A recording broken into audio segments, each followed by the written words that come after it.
This is Ray Hadley in the morning, right across Australia.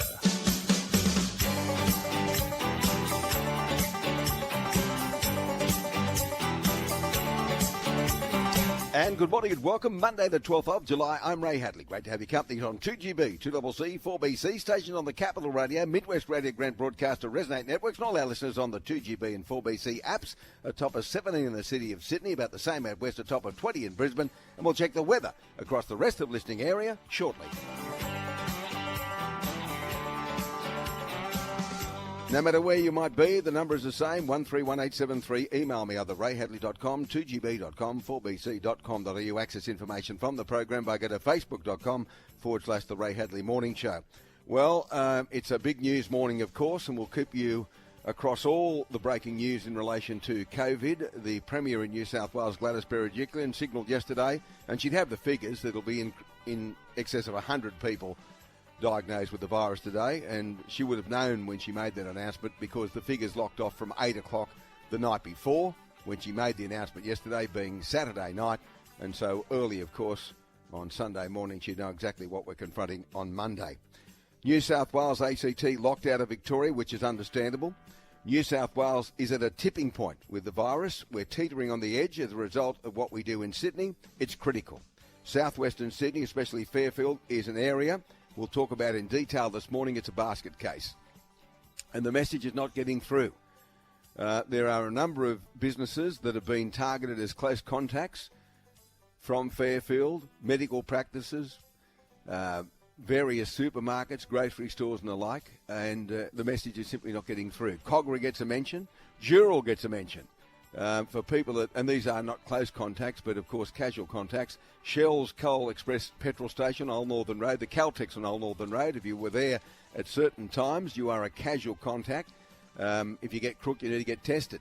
Monday the 5th of July between 8:20 and 8:30, and then the other one, the Caltex, Tuesday the 6th of July between 5:10 and 5:20. So that would be someone buying petrol at one of those two service stations, one would imagine. But they're all there on the New South Wales Government website. Now, this morning I'll talk to Labor MP Jihad Dib in New South Wales about the fact the message is not getting through because English is not the first language of many people residing in southwestern Sydney. So he'll give a message in Arabic during our program. The message I've been given by the network, they want me to read through the day, and it's an important message for Greater Sydney. You're on high alert for COVID-19. You must stay at home unless it's absolutely essential to leave. You must not have visitors to your house. Get tested immediately. If you feel unwell, for the latest information, nsw.gov.au. Of course, that's the advice we give to all the people listening in Greater Sydney at the moment, and it's advice that we'll also share in another form as well. Now, at 11 o'clock this morning, all network stations will take the news as they regularly do, but listeners on 2GB will stay with me and we'll take the media conference with the Premier, Chief Medical Officer and the Health Minister, and then welcome back 2CC, 4BC and network listeners after the news. Now, regrettably, stupidity seems to be the order of the day, or the order of the week with people. We've got a COVID-enforced lockdown of Greater Sydney, and the bad news is it's going to linger on and linger on and linger on. I've got some information that I've shared with Ben Fordham this morning, and it's from the people in the New South Wales education system. Emergency education sector meetings were held over the weekend. The New South Wales Government, New South Wales Education have instructed schools to plan online homeschooling for at least 4 weeks, and maybe beyond that. So behind the closed doors, New South Wales Government secretly telling the Education Department that another 4 weeks. Of course, that information may well be disseminated to the public today, but that's the inside goss coming out of the Department of Education. Now, let me go back on some of these complete and utter dickheads, and that's the only expression I can use. I'm sorry, my patience is worn thin with these people. Let's go back in time to June 26. A gathering at the Meriton Suites in Waterloo results in the entire hotel being declared a COVID exposure site. There are now 46 cases connected to that incident. Now, last week I heard, I think the Premier say in New South Wales, I want to congratulate those young people for coming forward. What about this, Premier? Condemn them for having the party in the first place, right in the middle of a lockdown. Condemn them for that. Don't congratulate them for coming forward. Condemn them. because 46 people who weren't at the party, some who were there, and I think there were 10 or 12, and there's another one I need to talk about over the course of the weekend at the Kent Street Apartments as well, the Meriton Apartments. I'll have that in front of me in a second. In the meantime, the other things we need to talk about. July 1, those absolute imbeciles, the organic food store Barrel become a site of defiance against public health orders as owners Victoria Kleberg, 62, and Mark Kleberg, 63, and a 43-year-old employee are arrested for refusing to wear face masks, but it got worse than that. They wouldn't let people come in who'd been vaccinated. Now, it goes on and on and on. July 2, 3 men in their 20s from Western Sydney travelled to Jenolan Caves, attempting to buy tickets for a tour. When questioned, they told police they were bored. Then, of course, we had the infamous NRL party at Paul Vaughan's place at Shell Harbour. Now, 12 players received a total of $305,000 in fines, but I've got some news on that. 2 of the players are refusing to sign stat decks to say that they were the only ones there. They've been told on legal advice not to sign it. Would that suggest that the other 10 who've signed it have lied? I hope not, because that puts the competition at great risk, and the competition, of course, is moving to southeastern Queensland. It'll be all the teams in Sydney and the ACT and Newcastle, of course, move north, and they'll be domiciled in either the Sunshine Coast, Brisbane or Gold Coast. The teams that are in Queensland, being the Gold Coast, Brisbane and North Queensland, remain where they are, but for the next month at least, and maybe beyond, all the games will be played in that sector, including State of Origin. Now, regrettably, I heard one of my colleagues talking over the course of the weekend on social media about how dreadful it was to take the game off Newcastle. I'll say that to this colleague: wake up to yourself. Wake up to yourself. It only takes one person to travel illegally from Sydney to Newcastle and infect the whole bloody town. Wake up to yourself. Of course they had to move it. Of course the New South Wales Health had no option to tell the NRL. They could have the game there, but no one could come. So, of course, the NRL and ARL Commission decided to take it north and to suggest that it's a disgrace and the people of Newcastle have been robbed. I tell you what the people of Newcastle have been saved from: a pandemic, possibly. And in this particular climate, everyone has to carry weight for that. And for a broadcaster on this station to suggest on social media that it's a terrible, terrible decision, well, that broadcaster needs to wake up to himself. And I'll be telling him personally if he wants to have a chat with me about that particular matter.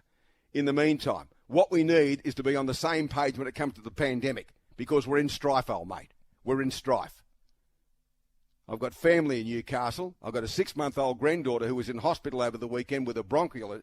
The last thing I need is my family infected by people travelling up from Sydney. And that's the last thing anyone in Newcastle wants. Of course the NRL had to do what they did, and of course New South Wales Health has acted responsibly. Anyone that disagrees is a complete dope, you included.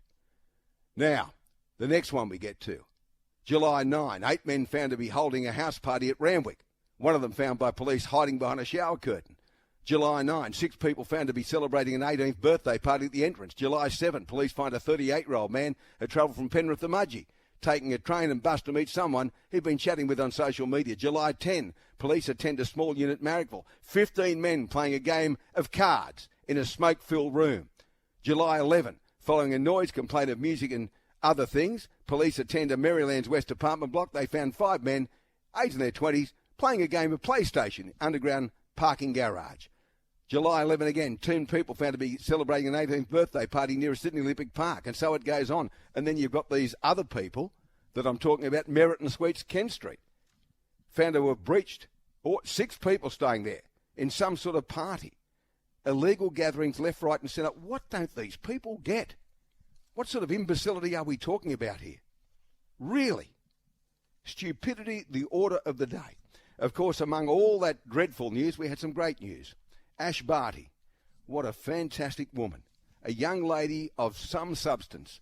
And she won Wimbledon, replicating what her hero did many, many years ago, Yvonne Goulon, another lady of some substance, referring to Ash Barty as her little sister. And there's a lovely tribute in the Courier Mail today on page 2, and beautifully written by Robert Craddock, Crash Craddock up there. She was applauded by Tom Cruise, lauded by Duchess Kate, but the instant the cheering stopped, she went back to her roots with a single text message: "We've done it, Jimbo." That was to her old coach, who couldn't, of course, be with her, Jimmy Joyce. And she's never forgotten the way he guided her from the time she was a 4-year-old wanting to play tennis. Good on you, Jim. You're a great man. A great man. Not a great morning in English soccer. Beaten on penalty shootout by Italy. It's called Euro 2020, despite the fact it's played in 2021. Some rather unsavoury scenes of English fans belting the tripe out of Italian soccer fans as they celebrated that. That's not the way it should be played, but I'm afraid that there are some hooligans still involved in English soccer. That was evident there again this morning. Dear, look, I've covered a lot of dreadful stories over my decades of broadcasting, but this one today, I don't think I've ever covered a more horrific story. It's the death of a 5-week-old baby. This baby was killed after being mauled by a family dog on the New South Wales Central Coast. Happened at 2:20 in the morning.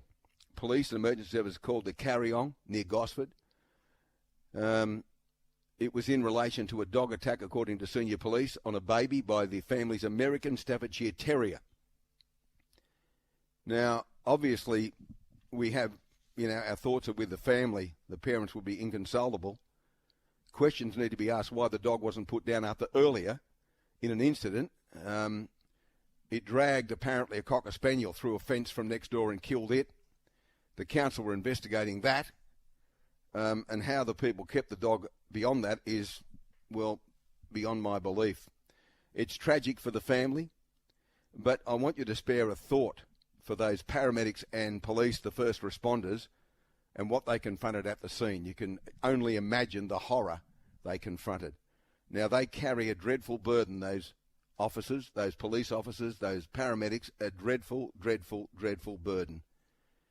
The dog, said to be a registered animal, had been seized by council, was due to be euthanised late yesterday or in coming days. The investigation is looking into the circumstances. None of them are suspicious. In relation to the details, the superintendent in charge said, I won't be drawn on specifics. Suffice to say, investigation from Brisbane Water Police will be making full disclosure of the circumstances to the coroner and not before. As I say, it is beyond anyone's belief that it could occur in the fashion that it's occurred. It's just a terrible, terrible, terrible, terrible, terrible story. And maybe some lessons have been learned here about the keeping of certain dogs when there are small children around. I don't know. And the coroner will determine whether this was avoidable or unavoidable. But it's just a terrible time for the family and obviously for those respondents as well. I don't know how they deal with it, but they somehow get themselves back onto a shift and do what they do and serve and protect the coppers. And, of course, the paramedics do a wonderful job as well. My thoughts are with you. Detectives were charged another 7 men over the murder of biking enforcer Shane Bowden, and so they have decimated the whole chapter of the Mongols bikie gang in Queensland. Police raided homes in Pimpamar, Redland Bay, Underwood, Upper Coomera, Helensvale, arresting men on Sunday. It follows police arresting Ian Ronald Crowden, 46, on Saturday, charging him with murder. He's the president of the Brisbane West Mongols chapter. His lawyer said he was bewildered by the charge, denied any involvement. Bowden was shot 21 times in the garage of his Pimpamar home after a late-night gym session in October. Originally a member of the Finks before patching over to the Mongols and moving to Victoria. He survived the shooting upon his release from jail, left the Mongols and returned to Queensland. He had rejoined the Finks at the time of his death. Police on Sunday said a 41-year-old Underwood man, a 29-year-old Underwood man, a 35-year-old from Upper Coomera, a 25-year-old Upper Coomera, a 23-year-old Helensvale man, and a 29-year-old from Redland Bay and a 29-year-old from Pimpamar have been charged with murder, serious organised crime. They'll appear in the Brisbane Magistrates Court today and we'll have further details via our newsroom in Brisbane 4BC when that happens. A dreadful state of affairs. By the way, they offered a $250,000 reward for any information relating to that. I don't know that that's been claimed, or I think they've just done it through really good old-fashioned police work, the coppers up there. Well done to them. Well, in sport, of course, all of New South Wales, the ACT-based teams go into a bubble. Now, there is a drama in relation to this story, I can tell you, and it relates to two players who have refused to sign a stat dec in relation to what occurred at that home. Those two players, they're spoken about today in the Sydney Morning Herald, Zach Lomax and Daniel Alvaro. They're two Dragons players who've indicated they won't sign the NRL sworn statement regarding the events that unfolded at Vaughan's house. They also, I believe, won't sign a stat dec for police And I told people last Tuesday when this was unfolding that it was my information that more people were there than had been disclosed. And I guess you can be suspicious of the fact that two of the players have done to put themselves at perhaps perjury risk by signing documents. Sources with knowledge of the matter told the Herald that Alvaro and Lomax have sought legal advice, have been urged not to sign unless they believe what they're signing to be a true reflection of the night. Now, that would indicate to me that there are concerns about the other players, Gerard Beale, Jack Bird, Jack DeBellin, Matt Duffy, Cade Ellis, Josh Kerr, Blake Lawrie, Josh Maguire, Corey Norman. They've apparently signed the documents. Now, the news came as Canterbury emerged as a potential destination for Vaughan as coach Trent Barrett considers throwing the Sackstar a lifeline. I'm not in the habit of tipping to you, Trent Barrett. I have a great deal of respect for you as a player and now a coach. But you are nailing your colours to the wrong mast, young man. The last person you need at your club, which is in crisis anyway, is that bloke. That's the last thing you do. Denny Weidler is reporting on social media from Channel 9. NRL first hub bubble. Issues developed with Queensland Health around bringing families into bubbles being established. Well, I would have thought that would have been a problem for anyone. What the NRL announced last night through the commission was that they'd be taking the players, 41 in each team, that include players and ancillary staff, into Queensland, but then they announced they're bringing families with them. Well, I would have thought that would be a problem. That would be a problem. How do you know that all family members have been within the bubble? It's one thing to bring the players to Queensland. It's an entirely different matter to bring wives, girlfriends and other carers into the bubble. So Danny Weidler is correctly reporting issues developing with Queensland Health around bringing families into the new bubble being established. And those will be in the Sunshine Coast, Gold Coast and perhaps in Brisbane as well. So you can understand why there are concerns in relation to all of that. There's a stack of sport about this morning as well. We've had success in golf again. You can't believe this young bloke, Min Woo Lee, the younger brother of Min Ji Lee. He's won the Scottish Open. Now, we had a win last week, of course, in the Irish Open, and now we've won via this young fella. He's only 22, this kid. He's 22. You can't believe it. But that's exactly what he's done. He's beaten two players, a German called Dietrich and Fitzpatrick, the Englishman. They all finished at 18 under par. And Lucas Herbert, who won the Irish Open last week, finished just behind them at 17 under par. So he's maintained his form as well. But that's his second European Tour win, Min Woo Lee, because he won the Victorian Open, which was a co-sanctioned European Tour event previously, I think last year. So at 22, what a future he's got. What a future he's got as well. Now, as the NRL try to get through what they're going to do in relation to these players and the families not coming, Matt Duffy has signed a one-year deal with the Bulldogs for next season. State of origin between New South Wales, Queensland goes to the Gold Coast, as it should. A crowd of 27,000 will be allowed to attend the game on the Gold Coast. And as I said earlier, you could not, someone said, oh, they're not selling tickets to people, and said you couldn't trust someone, or a handful of people, given the stupidity we've seen over the past week, to try and get to Newcastle to see the State of Origin, and therefore put the whole hunter at risk of the pandemic. I mean, you just can't trust people in the current environment. You can say, oh, no one would be that stupid. Mark my words, someone would be that stupid. The rugby league results over the course of the weekend, I'll go through them for you in a moment or two as well, and the table is there for us to have a look at. We'll get the results. AFL, Lions 63, beaten by St Kilda 95. Gold Coast Suns defeated the Giants by 65-44, and the Swans successful over the Western Bulldogs. The score there 79-60. Super Netball over the weekend. New South Wales Swift 62, the Vixens 48. We had Sunshine Coast 65, West Coast 61. We had Queensland Firebirds over Adelaide 63-47. GWS successful over Collingwood 58-49. Ash Barty, by the way, she won that final. Karolina Pliskova by 6-3, 6-7. She lost the second set and won 6-3. World number one Novak Djokovic has claimed his 20th Grand Slam title. And Dylan Alcott has won his second Wimbledon quad wheelchair single championship as well. Australia trailing the West Indies 2-0 in the 5-game 2020 International Series. Shane van Gisbergen won both races round 6 of the Supercars in Townsville. He leads the championships from Jamie Whincup, of course. UFC, the Australian fighter, comes from Western Sydney, actually. Tai Tuivasa has won his UFC 264 fight over the American Greg Hardy. Conor McGregor suffered a broken leg in his fight. Apparently, as he was put on the stretcher, he was still berating his opponent. It was something like out of the movies. He's being carted out with a broken leg and still screaming abuse at the bloke that he was fighting. And as you know, Italy has beaten England in the Euro 2020 final earlier this morning as well. Over the course of the weekend, well, you know that Canberra beat Manly. I still can't believe that, 30-16. The other games we'll go through in a second or two.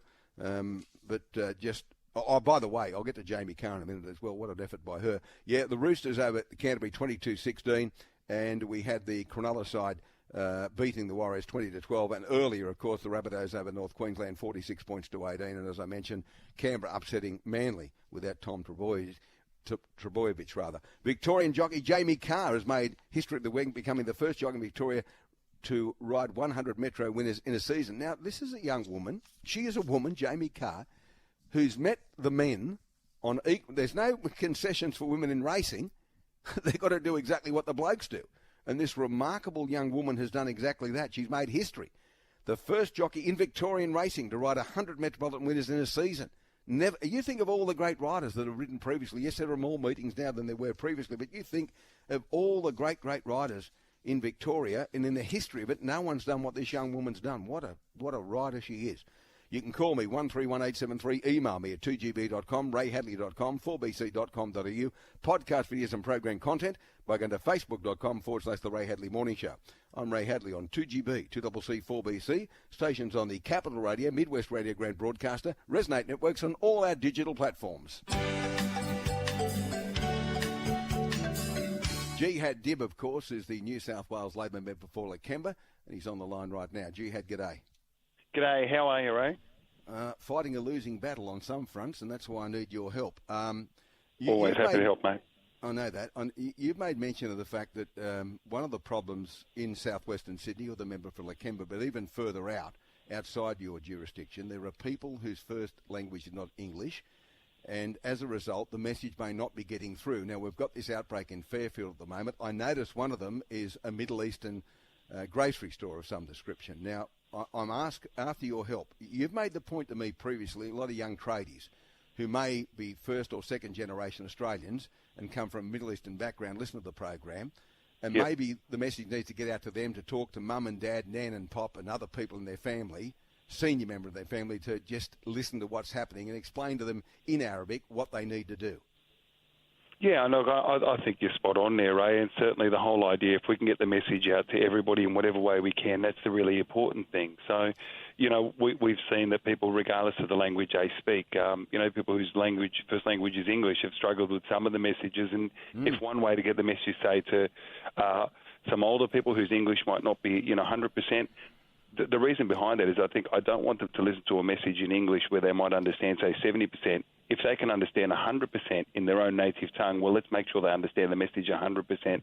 And the message is really clear and really simple. So to anybody who's listening, who's a trader or whatever it may be, who speaks a second language, if your parents or your extended family are struggling with it, speak to them in a way that, that they'll understand it. Because it's not like people are willfully saying, I don't want to hear the message. They're just, in some cases, just not quite understanding it properly. See, there's some people on social media, when this started last week and people like myself started talking about getting the message out there, describe this as racist. Now, I think you know me well enough to know that I share the same sentiments you do about these issues. I want everyone to live in peace in Australia. I don't care where they come from. I just want them to be happy when they're here and be part of what we do here. And to that end, I applaud the fact that you have always supported me in those matters. Now, it's nothing to do with racism, whether the people originally came from Vietnam or from the Middle East or from Greece or from Italy or from anywhere else. We want people to understand we're in a really dangerous situation. We're teetering on the brink of a real catastrophe in Sydney, and we don't want it to go any further. We want it to sort of ease back in the next week and get better. To that end, I've asked you to record a message in Arabic that I will play through the course of the morning, and I've got another message from one of your friends, I believe, a Dr. Liu, who is speaking Vietnamese, to get the message out to those people as well. Yeah, look, and Ray, I think that's the really important point. First, I appreciate the fact that you're really going out of your way to do this, and it's so important, particularly given that, such an important wide readership, and it shows how we can all play a different part. onto the racism bit. I mean, I had some people questioning whether it was doing the right thing, saying it in a different language or whatever. And I said, look, I'll come back to the same point. I don't care what means we use to get the message out. If it means that I can speak in a different language, somebody else can speak in a different language. If it means we use the radio, the television, advertising, TikTok, I don't care whatever way. The most important thing is that we actually get the message through to people. Now, having said that, I'm not saying you and I do a TikTok, Ray. My kids think I'm embarrassing enough already, and I'm sure your grandkids won't forgive you with that. But I'll leave that for the cooler people. But that's that really important balance. And also the other point that I want to make really clear, we're not saying that it's people from a Middle Eastern background or people from a Vietnamese background or who are actually responsible or flouting the rules. What we're saying is let's get this message to everybody in every way that we can. One of our greatest strengths as a country, our modern Australia, is made up of people from all over the world. It's our greatest strength.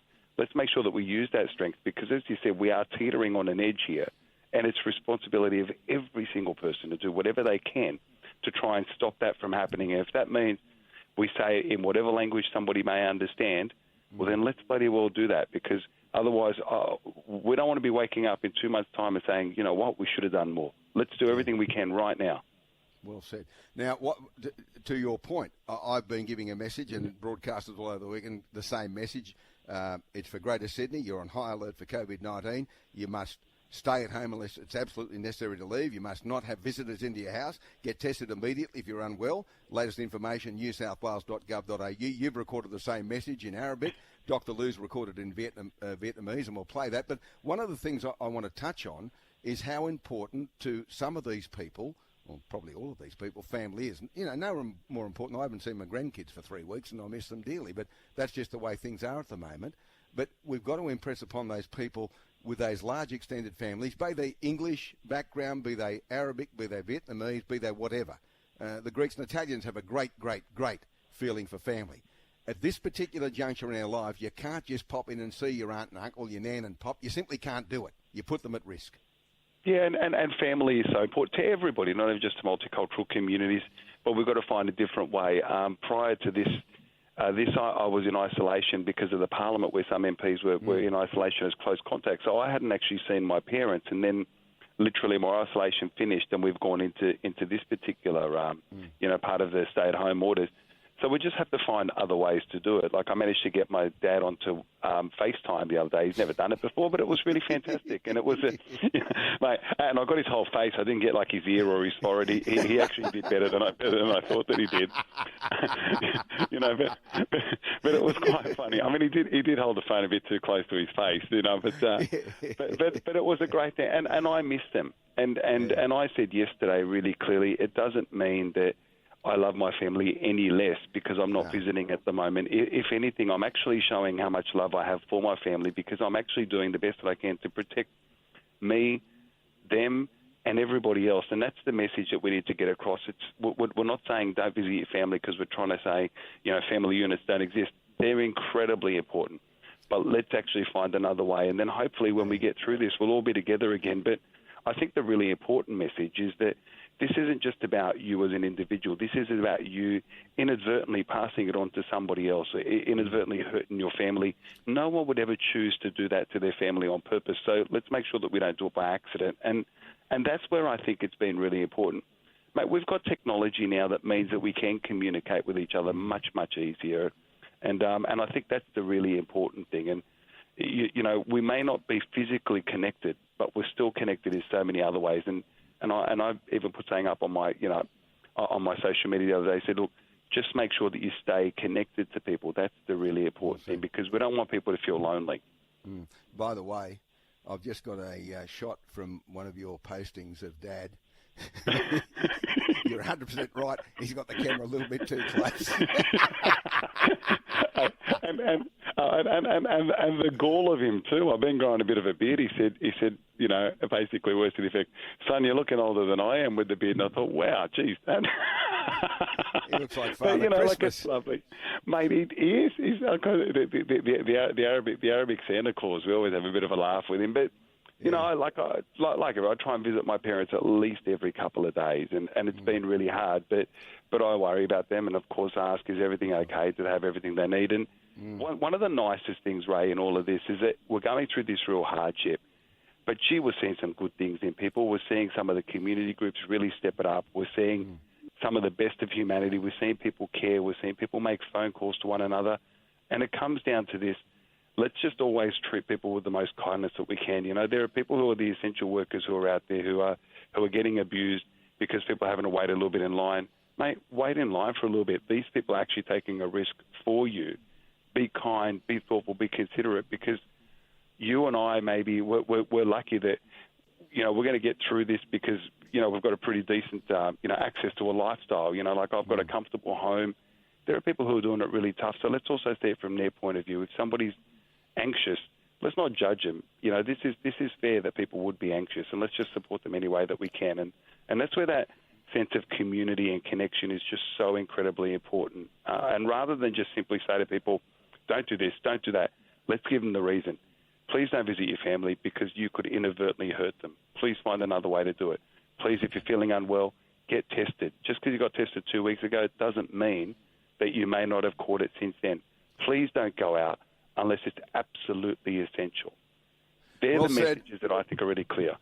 Well said, and love the Arabic Santa Claus I was looking at. All the best to you, mate. Okay. Well, we'll do that TikTok. Thanks, Ray. No, we won't be doing that. I'll see you later. See you, mate. Bye. Jihad Dib, New South Wales Labor MP for Lakemba. Well, I guess one of the problems with the virus is we have all sorts of people from both a federal sphere and a state sphere telling us what we should and shouldn't do. Now, for instance, I'm due sometime in August for my second jab of AstraZeneca. I rang the health minister in New South Wales, Brad Hazzard, last week and said, look, if it'd help to point people in the right direction, I'll go early if you want me to. He said, no, wait for the 12-week margin. Then I find out from the Chief Medical Officer, Dr. Chant, on Saturday that I should go at 6 weeks. I thought I'd get some clarity on all of this for people right across Australia with the Federal Health Minister, Greg Hunt. He's on the line. Minister, good day. Good morning. So with AstraZeneca, the new advice is what, 6 to 8 weeks as opposed to 12 weeks? That's considered appropriate in the case of the outbreak in Sydney. The Commonwealth Chief Medical Officer has given similar advice to Kerry Chant, the Chief Health Officer in New South Wales. So the national remains 12 weeks. In the case of the outbreak in Sydney, because of the additional protection, if you are in that window, it is appropriate and it is supported to come forward to get that second dose at an earlier time.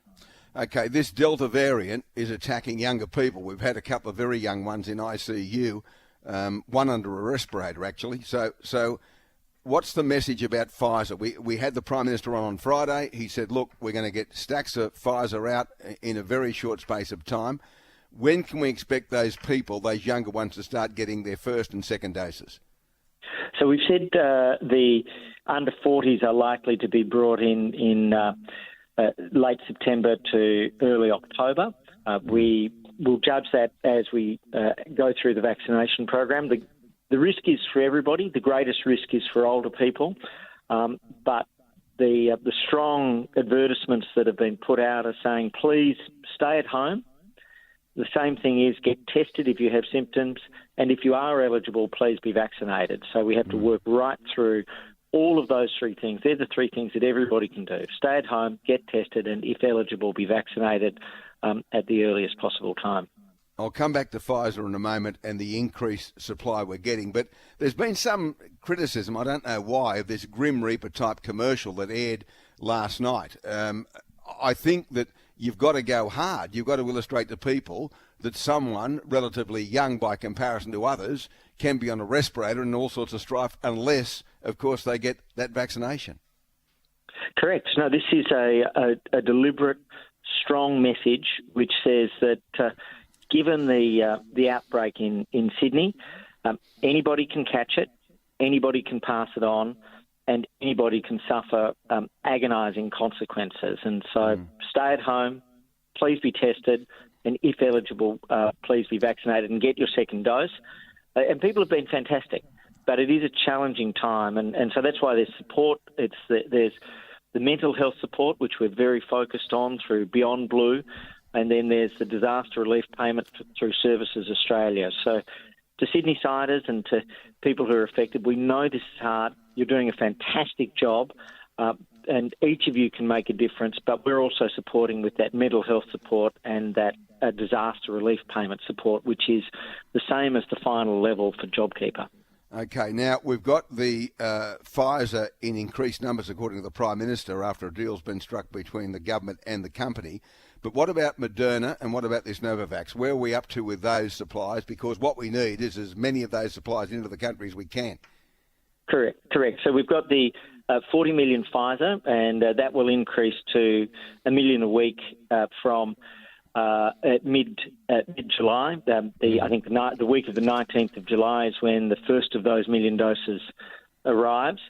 That's being brought forward as a result of the sort of very active and persistent negotiations between the Australian government and Pfizer. Moderna, we have 10 million arriving this year.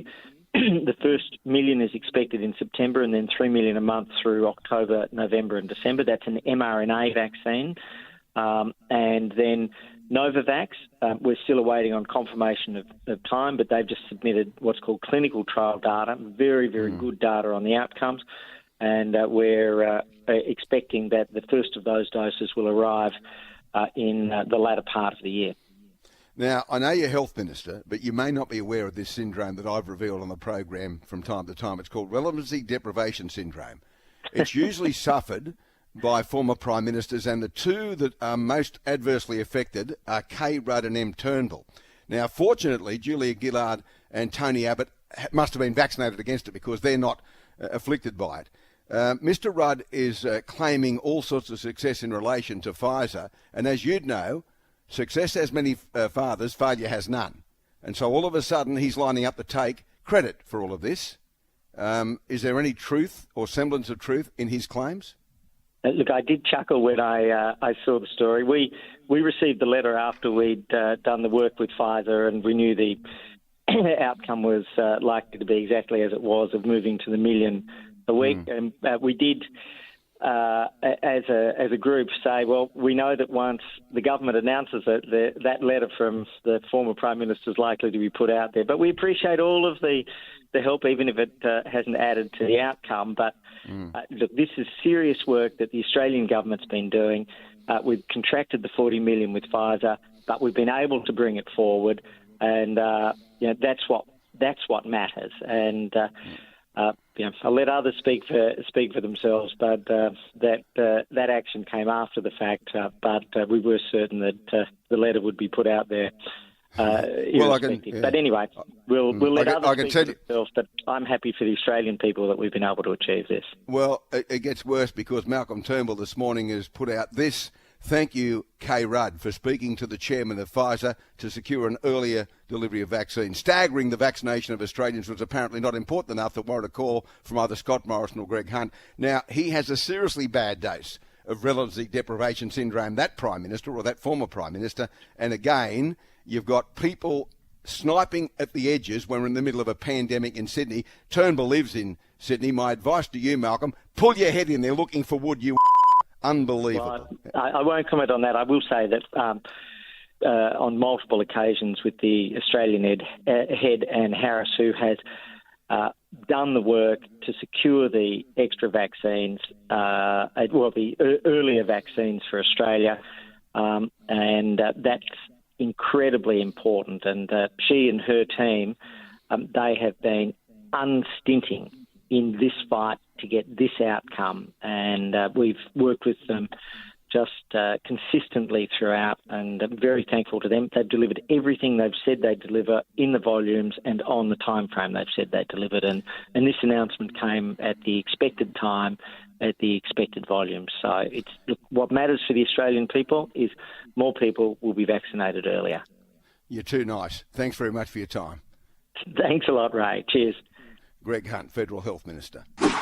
We've had this dreadful, dreadful story of this tiny baby being mauled to death by a dog at Carry on the central coast of New South Wales. The other report was that recently it's alleged that the dog, which is now being euthanised, had attacked a neighbouring Cocker Spaniel by dragging the dog through a fence and killing it. Now, the dog is described as an American Staffordshire Terrier. Other people have been contacting me this morning to say that's a nice way of saying it's a pit bull terrier by describing it as American. I thought I'd check the veracity of that with the man I go to all matters pertaining to veterinary science.